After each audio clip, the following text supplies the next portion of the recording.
শুভ সকাল। সবাই কেমন আছেন? আশা করি সবাই ভালো আছেন। সকালবেলা গরম, গরম রুটির সাথে থাকতেছে আমাদের গরম, গরম মাশরুম ভাজি। তো মাশরুম ভাজির জন্য একদমই অল্প উপকরণ দিয়ে দেখাবো আপনাদেরকে ভাজি করে।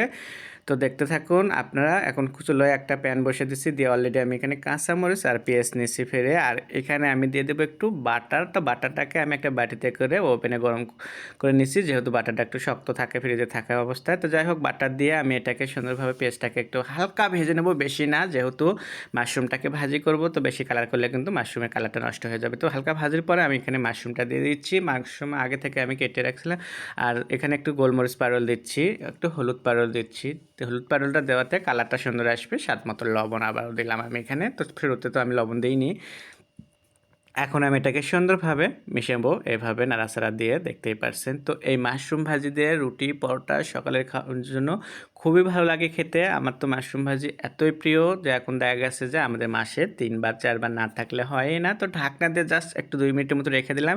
তো মাশরুম থেকে পানিটাকে এরকম বের হলো। এখন আমি পানিটাকে শুকিয়ে নেব, নিয়ে তেলের উপর যতক্ষণ না উঠবে ততক্ষণ ভাজতে থাকবো। তো যাই হোক, এটা ভাজি করতে কিন্তু তেমন একটা সময় লাগে না। আপনার 4 থেকে 5 মিনিটেই কিন্তু আপনি সম্পূর্ণ ক্লিয়ার করতে পারবেন ভাজি। তো আমার কথা বলতে বলতে শুকিয়ে গেল, দেখতেই পাচ্ছেন পানিটা। এখন ভাজিটাও হয়ে গেল, নামে আপনাদেরকে দেখাবো পরিবেশন করে। আশা করি আপনাদের ভালো লাগবে।